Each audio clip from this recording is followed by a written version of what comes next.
Hello students, online class में आपका एक बार फिर से स्वागत है। जैसा कि आपको पता है, हम क्षितिज की अध्याय 2 राम, लक्ष्मण और परशुराम संवाद के बारे में पढ़ रहे हैं, जिसमें जब श्री रामचंद्र जी सीता स्वयंवर में शिव का धनुष तोड़ देते हैं तो मुनि परशुराम को बहुत ज़्यादा क्रोध आता है और इसी संदर्भ में राम, लक्ष्मण और परशुराम के बीच में संवाद होता है। तो 2 पैराग्राफ में हम इसकी पहले से ही पढ़ चुके हैं। आइए आज हम आगे पढ़ते हैं तीसरा पैराग्राफ के बारे में। तो चलिए पढ़ते हैं। बिहस लखन बोले मृदवानी, ओहो मुनीस महाबट मानी।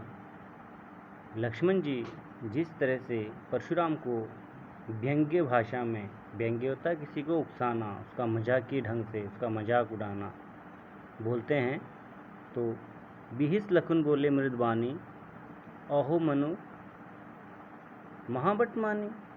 लक्ष्मण जी अपने बहुत ही हंसकर मृद भाषा में, मृदवाणी में, मीठे स्वर में बोलते हैं, ओहो मुनीस महाबट मानी। ये मुनि तो अपने आप को महाबट होता है बहुत बड़ा योद्धा, अपने आप को बहुत महान योद्धा मानते हैं, समझते हैं। पुनि पुनि मोहि दिखाओ कुठारू। पुनि पुनि होता है बार बार, मोहि मुझे, दिखाओ दिखाना, कुठार होता है जो उसका फरसा होता है, कुल्हाड़ी होता है। मुझे बार बार मुझे डराने के लिए कुल्हाड़ी दिखाते हैं। चाहत उड़ावन फूंकी पहाड़, और अपने आप को इतना साबित करना चाहते हैं कि फूंक से पहाड़ को उड़ाना चाहते हो। यहाँ कुंबड़बतिया कोई नाही, जे तर्जनी देखी मर जाही। तो लक्ष्मण जी को भी गुस्सा आ जाता है और कहते हैं, लेकिन यहाँ भी कोई कुंबड़बतिया होता है, एक कमज़ोर, निर्बल, जो बहुत ही नाजुक होता है।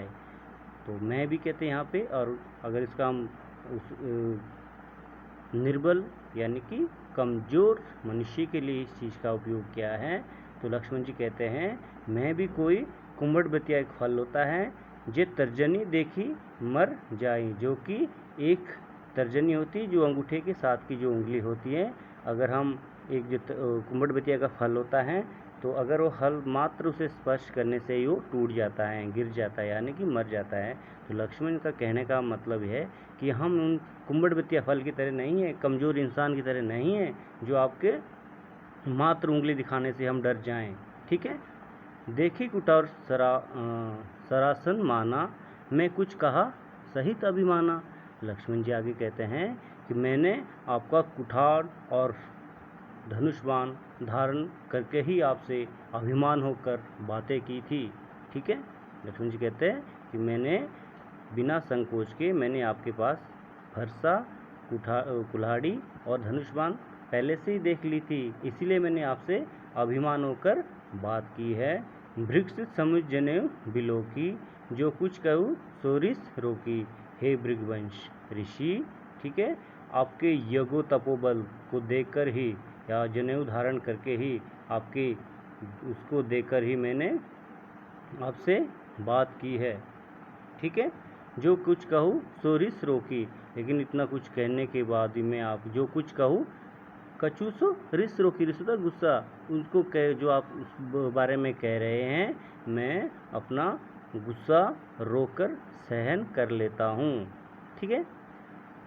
सुर महेशुर हरिजन अरुगाई, हमरे कुल इन पर न रसाई। लक्ष्मण जी आगे कहते हैं, सुर होता है भगवान, महेश्वर होता है ब्राह्मण, हरिजन होता है भगवान के जो भक्त है, और गाय अरु, और गाय अरु मतलब और, गाय मतलब गाय। लक्ष्मण जी कहते हैं, हे मुनिवर, हमारे कुल में, हमरे कुल इन पर न सुलझाए, हमारे कुल में जो है ब्राह्मण, भगवान, ठीक है, भगवान, ब्राह्मण और जो भगवान के भक्त है, उन पर वीरता नहीं दिखाई जाती। बंधे पाप अपकीर्ति हारे, मार्ग पापरी तुम्हारे। अगर हमने मारते हैं तो पाप चढ़ता है, और अगर उनसे हारते हैं तो अपश्य होता है। मार्ग पापरी तुम्हारे, अगर तुम फिर भी मारते हो तो तुम्हारे तो फिर भी पैर ही पड़ना चाहिए। आगे कहते हैं, कोटि कुलिस सम बचन तुम्हारा, व्यर्थ धरुधन बाण तुम्हारा।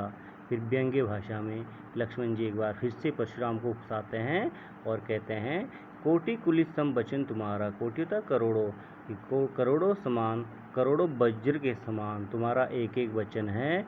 व्यर्थ धरु धनुष बाण कुठारा, अर्थात तुमने अपना जो कुल्हाड़ी और धनुष बाण तो व्यर्थ में ही धारण कर लिया है। आप तो बातों से ही लोगों को बहुत ज़्यादा योद्धा के अपने आप को योद्धा साबित कर लेते हो। जो बिलो की अनुचित कहे, क्षमु महाबल धीर। ठीक है, फिर भी जो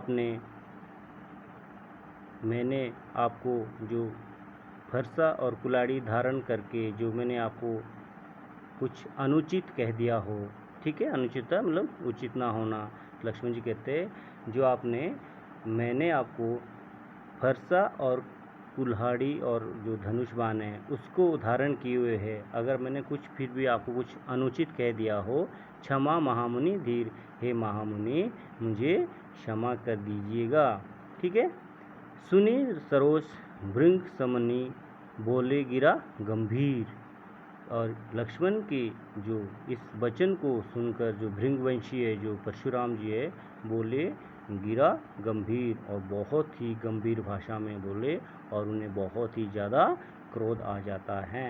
तो बच्चों आज हमने इसका तीसरा पैराग्राफ पढ़ लिया, उसको एक बार अच्छी से रीड कीजिएगा। और अगर आपको किसी भी तरह की इसमें कोई कठिनाई आती है, समझ ना आ रहा हो, तो मैं आपको एक ही बार बार बोल रहा हूँ कि आप मेरे पर्सनल व्हाट्सएप नंबर पर कॉल कीजिएगा और उससे पूछ सकते हैं। और इसके 2 क्वेश्चन आगे 5वां और 6वां क्वेश्चन करके मुझे शो कीजिएगा। Thank you.